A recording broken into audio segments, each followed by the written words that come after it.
Islamic গল্প যেখানে আল্লাহ তার বান্দাকে সান্ত্বনা দিয়ে বলেন, ভয় করো না, দুঃখ করো না, আমি তোমার সাথে আছি। এরকম সবচেয়ে বিখ্যাত, গভীর ও শিক্ষামূলক ঘটনা হল হজরত মুসা আলাইহি ওয়াসাল্লাম ও বনি ইসরাইলের সাগর পার হওয়ার ঘটনা। আমি আপনাদের এটা খুব বিস্তারিত, জীবন্ত বর্ণনায় বলছি, যেন মনে হয় আমরা সেই দৃশ্যের ভেতর আছি। হজরত মুসা আলাইহি ওয়াসাল্লাম ও লোহিত সাগরের অলৌকিক ঘটনা। মিশরের অত্যাচার। মিশরের রাজা ফিরাউন নিজেকে সর্বশক্তিমান প্রভু দাবি করত।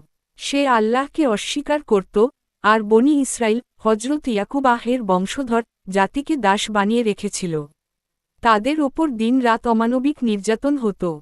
পুরুষদের কষ্টদায়ক কাজে বাধ্য করা, ছেলে শিশুদের হত্যা করা, নারী ও বয়স্কদের অপমান করা। এই অবস্থায় আল্লাহ হজরত মুসা আহকে নবী বানালেন এবং তাকে দায়িত্ব দিলেন, ফিরাউনের কাছে যাও, তাকে আমার পথে ডাকো, এবং বনি ইসরাইলকে মুক্ত করো। ফিরাউনের অস্বীকার। মুসা আল্লাহর অলৌকিক নিদর্শন দেখালেন, লাঠি সাপে পরিণত হল, হাত উজ্জ্বল আলো বের করল, তবুও ফিরাউন বলল, তুমি কি আমার চেয়ে বড় প্রভু দাবি করছ? বরং সে হুমকি দিল, যদি তুমি থামো না, আমি তোমাকে বন্দী করব। মুক্তির যাত্রা। অবশেষে আল্লাহর নির্দেশ এলো, তুমি রাতের বেলায় আমার বান্দাদের নিয়ে বেরিয়ে পড়ো। মুসা বনি ইসরাইলদের নিয়ে মিশর ছেড়ে রওনা দিলেন। রাতের আধারে পাহাড় ও মরুভূমি পেরিয়ে তারা এগোতে লাগল। ভোর হতে না হতেই ফিরাউন তার বিশাল বাহিনী নিয়ে পেছনে থেকে তাড়া করল।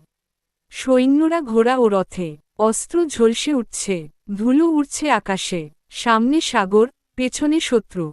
যাত্রা করতে করতে একসময় তারা এসে দাঁড়াল লোহিত সাগরের তীরে। সামনে গভীর, উত্তাল সাগর, পেছনে ফিরাউনের বিশাল বাহিনী। বনি ইসরাইলদের মধ্যে আতঙ্ক ছড়িয়ে গেল। মুসা, আজ আমরা ধ্বংস হব। মুসা আহের দৃঢ় উত্তর। মুসা কোনো ভয় দেখালেন না, দৃঢ়ভাবে বললেন, কখনোই না, আমার সাথে আমার রব আছেন, তিনি আমাকে পথ দেখাবেন। সূরা আশ-শুআরা ৬২।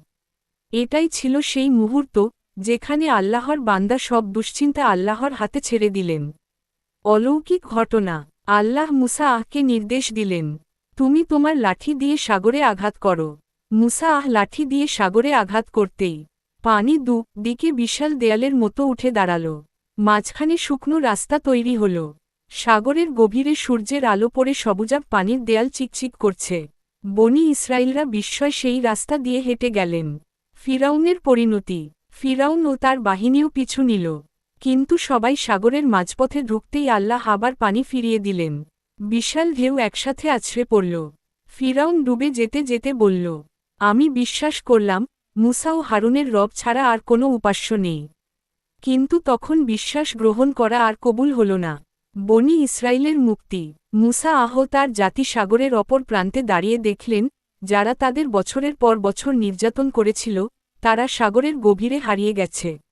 এটি ছিল আল্লাহর প্রতিশ্রুতির পূর্ণতা।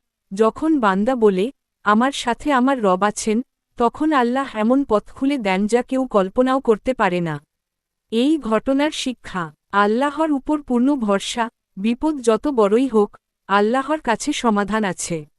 দুশ্চিন্তা ত্যাগ, সামনে পথ না থাকলেও আল্লাহ বানিয়ে দেন। আল্লাহর প্রতিশ্রুতি সত্য, যারা ঈমানদার, আল্লাহ তাদের রক্ষা করেন। অহংকারের পরিণতি। ফিরাউনের মতো যারা সত্যকে অস্বীকার করে, তাদের শেষ ধ্বংস।